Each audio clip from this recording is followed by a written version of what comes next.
What often comes as a surprise is that the number of people who die from cancer worldwide is greater than the number of people who die from AIDS, tuberculosis, and malaria combined. Unfortunately, this will soon become true on the African continent as well. In a perfect world, every African who developed cancer would have odds in their favor. We don't know how many people die from cancer in Africa because in very few countries in Africa is there existing a medically certified cause of death scheme. They think cancer is a foreign disease, does not exist here. Between 90 and 100% of women with breast cancer in Africa presented with stage 3 or stage 4 disease, advanced disease or metastatic disease, where cure is not an option and you've got to treat the symptoms and provide palliation. Because the majority of people all over Africa, 50% of Africans never see a health worker. Now, if you go to a conference, the doctors speak as if everybody goes to the hospital, and they don't. In cancer in particular, less than 5% actually reach cancer therapy. And so 95% of them are going to die in the villages, usually without any pain control. Tobacco causes, in Africa, probably more than 40% of the cancers. The tobacco industry is looking at sub-Saharan Africa as an area for growth. We actually need to combat that. Tobacco, though probably the worst, is not cancer's only enemy. When you talk about poverty, the first thing that comes to your mind is food, clothing and housing. Those are the 3 basic needs. Health is never a priority. Poor people are interested in current survival. They want to survive now and not in future. They don't want you to tell them about prevention of a disease that will occur 20 years from now, for example, or that will spread and kill them next year. To them, hunger may kill them this month before the cancer kills them next year. Unfortunately, the list of obstacles to the fight against cancer in Africa is longer still. Stigma, myths, even the uninformed advice of traditional healers continue to play an active role in African society. Cancer in Tanzania is still equated to death sentence. Sometimes people are not wrong to say so, because if all cancer patients die, how can you convince anybody that it's not a death sentence? No, we do not have enough oncologists in Kenya. We have only just about 8 oncologists in this country, in a country of about 43 million people. Yes, just 8. It is clear that there are too few oncologists in Africa. The question is, how do you train enough of them quickly? But if you take nurses, you take technicians, you take doctors out of their country to train them in a high-resource country, our experience is a large majority do not go back to their own country. Which is why we have set up our program here locally. It's a lot of work, as I said to you earlier. It's an awful lot of work to do this, and it's expensive. I have a number of applications on my desk now from doctors who want to train in oncology. But the one thing that they don't have is funds to take them for training. As with most things modern, having the right people is critical, but so too is having the right equipment. In the case of cancer, no single piece of equipment is more important than a radiotherapy machine. There are 30 countries that don't have a single radiotherapy machine. There are countries where they've got one radiotherapy machine and you go and visit it and it's broken down. How many radiotherapy units do you have? We have 1 radiotherapy unit. So not having radiotherapy means that patients are suffering very much because of pain and other symptoms due to the cancers. Because of a long queue in our national hospital in Nairobi, patients are booked 2 years later for radiotherapy, and a few of them have been called to come for their appointment, only to be told by the family that the patient passed on a long time ago. Actually, radiotherapy should be in every region, actually, because a lot of people are coming from one country. That's the problem. If at all the regions had kind of radiotherapy or chemotherapy, people coming to the surrounding group have been few. In a continent of 55 countries, is it acceptable that 30 of them have no radiotherapy units? Is it right that some patients have to wait 2 years? And does it make sense that countries that do have machines only have a single outdated cobalt machine? There's 29 countries in Africa where it's legally forbidden to import opioid drugs. Human Rights Watch say that doctors who don't treat pain when they know how to do it and they have the drugs are the same as torturers. C'est indéniable, les gens meurent dans la douleur parce que s'il n'y a pas de morphine, il n'y a pas de morphine. The frustrating part of morphine availability in Africa is that it is not even an issue of cost. Morphine is literally less expensive than paracetamol or other over-the-counter pain medication. It was $1 for 10 days treatment when we first started. It's now $2 for 10 days treatment. I'm calling for them to allow morphine to be available for patients who need it. The data is clear. Africa is by far the world's lowest consumer of morphine for medical purposes. Fortunately, many medical professionals are realizing the importance of palliative care and joining its ranks. When I was joining palliative care, my colleagues here in Zambia Hospital, they told me it was suicide, it was career suicide. And I was like, okay, if it is career suicide, I'll go for it. And I found a lot of joy in palliative care. The fact is that palliative care, notably oral liquid morphine when it is available, makes living with late-stage cancer manageable. It is helping me a lot because when I'm not on it, I really feel a lot of pain. When I have it, I function well. You can't interact with a patient who is in pain, and I'm not sure whether there is any relative who would like to see his own relative or her own relative groaning in pain. It is, however, important to remember that palliative care is so much more than pain control. Patients and their families depend on palliative caregivers to give them holistic support. The care you give to a patient and their family, when the patient dies, family members used to come back and come and thank us that thank you very much. You were there for us. And I think that is one of the most rewarding things for me. When a patient has passed on, but family members then come back and thank us. So we're going to visit Jovia. She's 20 years of age. She has full-blown HIV/AIDS and cervical cancer.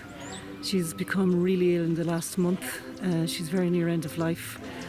So hospice has been visiting her very regularly to make sure that she's comfortable and peaceful and that she has enough morphine and food and money for supplies.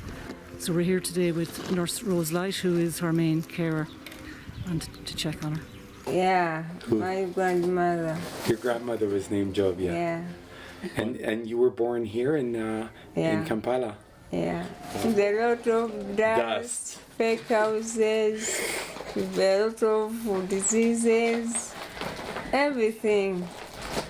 So, but me, I love Kampala because I grown up from Kampala. Yeah. How old are you? Me? Now. 29. 29. Yeah. And how old's your daughter? Now she's becoming 14. 14. Me? Yeah, I have. What kind of cancer do you have? I don't know exactly. Maybe I see. Cervix. Cervix cancer? I don't want to miss life, my dear. I don't want to miss everything. You people, I don't want to miss you. I want to stay here looking after my child. I want even to do some works because I'm still young. Yeah. I want even to look after him.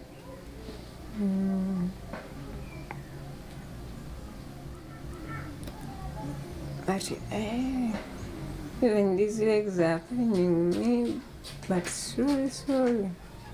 Yeah. This medicine are helping me very much. Okay. After 4 hours, I take 4 milliliters. So I thank God for that because I didn't know that I'll get it that I thank you people to come praying for me, to support me. Because I didn't know I would get to you people. That brother of mine, and there is another one for my daughter, but I'm the one looking after them. And you people only. I don't have someone who look after me. I don't have someone who care for me except you people. And people in the area maybe. But others I don't have. My mom died when I'm 4 years. She died when my mom is delivering him.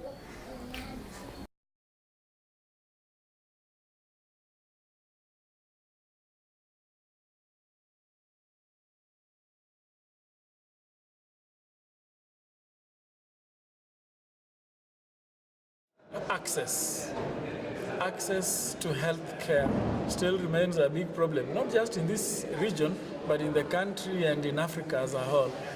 People still cannot access health care. For example, if someone has to travel 1,000 kilometers to here, the transport might not be adequate for them. And when they get here, the subsistence might be a challenge. So many of them decide to stay that side until when they die.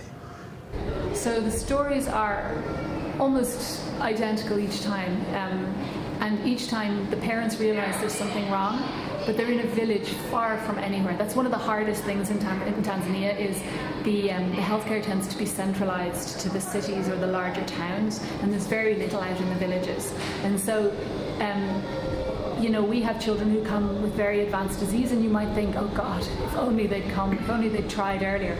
Transport is not the only access issue. More important still is the problem of affordability. Nobody can afford those treatments because most of our patients pay their treatments cash. We do not have good insurance schemes covering our patients.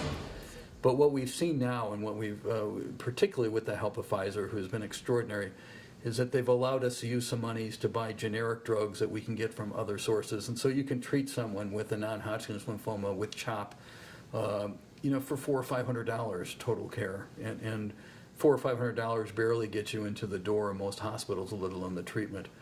There is disparity, yes. There is disparity among those who can pay and those who can't pay. Because if you can't pay, then you have to go through the social worker. Sometimes even those who can pay will want to come and look like they cannot pay. And in the process, it makes harder for those who genuinely can't pay. Now the question becomes, who should be doing all this? Who should be thinking about legislating, funding, or implementing solutions to Africa's growing cancer challenge? You can never do it alone. Nobody can do it alone. The Uganda Cancer Institute here was founded in 1967 through collaboration between Makerere University and the National Cancer Institute in Bethesda in the United States. I think out there are people who are ready to help us, but we need to help ourselves first, yeah, and let them see that we are serious. This world is not an island. We all need each other. So we have to support each other to make sure that we get there. And I'm sure if we can support each other and we get there, we'll celebrate together. So we can solve our African problems, but we need the Western world to come and support us as well. If I had the 30-second elevator pitch with the Minister of Finance, I would try to make the argument that this is a good short and long-term investment in your economy, that having a larger, healthier population in the long run is clearly best for the economy. As bad as not obtaining funds is dealing with officials and VIPs who choose to place their own interests over those of other citizens. Il y a un magistrat, un médecin un ministre, la femme d'un médecin, la femme d'un ministre, etc. On nous dit, est-ce que vous pouvez nous évaluer pour une évacuation en France ou une évacuation en Tunisie pour voilà un sarcome, voilà des parties molles ou un sein et que tu évalues et que eux, ils vont prendre dans le budget de l'État pour envoyer une personne, 30 à 40 millions. Ben ça pose problème. Ça, c'est un problème philosophique, un problème politique extrêmement grave, puisqu'on ne met pas les gens au même niveau. Pendant ce temps-là, les gens, ils sont là, qui viennent des régions, qui passent la nuit dans la cour de l'hôpital, qui n'ont même pas les moyens du petit protocole de chimiothérapie pour se faire aider, qui vont courir à gauche et à droite. It's because those who make decisions have the opportunity to send their friends and relatives out of this country.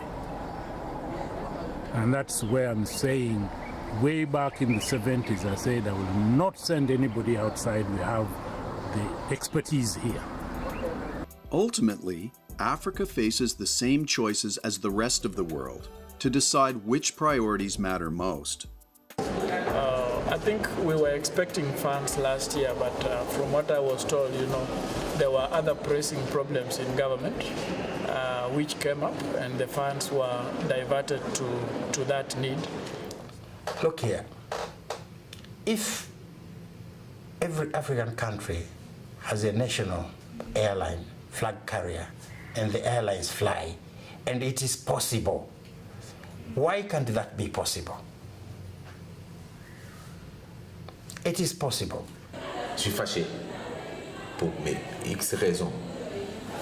Ben, écoutez, dans ce pays, quand on voit qu'on fasse des monuments à 16 milliards, alors qu'un centre anticancéreux avec tout ce qu'il faut, les équipements et tout, a été évalué à 16 milliards, voilà.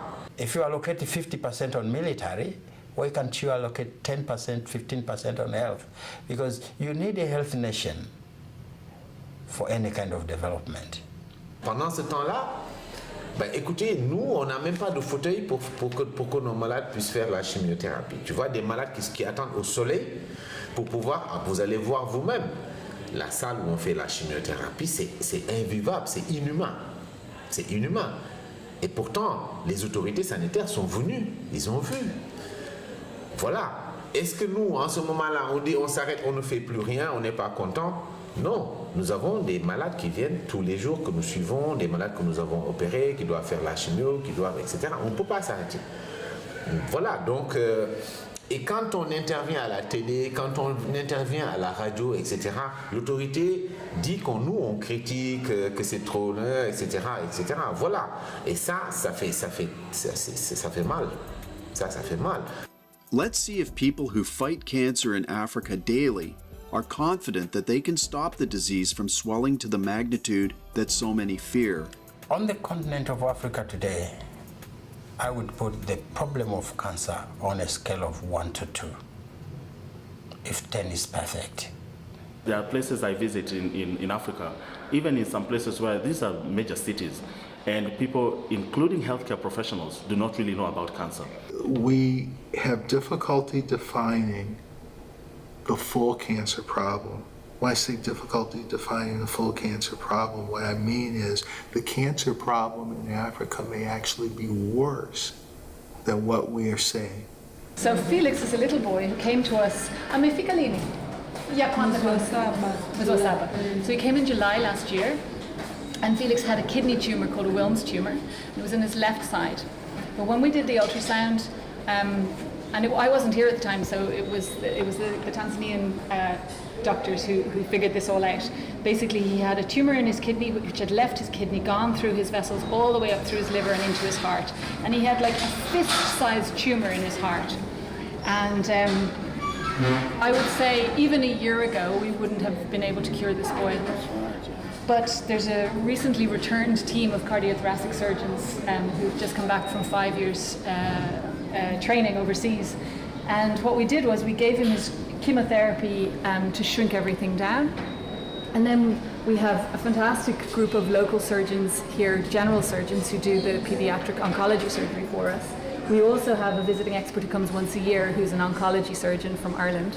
And that team of Professor Martin from Ireland and Dr. Zaitouni and her team from here teamed up with the cardiothoracic surgeons. So in one sitting, this little boy has his belly opened and his chest opened, put on bypass. Here in Dar es Salaam, here in Muhimbili, they took the tumour out of his kidney, or they took out his kidney actually, and they took the tumour as much as they could out of the vessels. Then they opened his heart and took the tumour out of his heart. And then they closed him all up. And as you can see today, he's still on chemotherapy, but we sent all those tumour specimens to the lab and they were all dead. So he has a very sensitive tumour, so this little boy will be fine.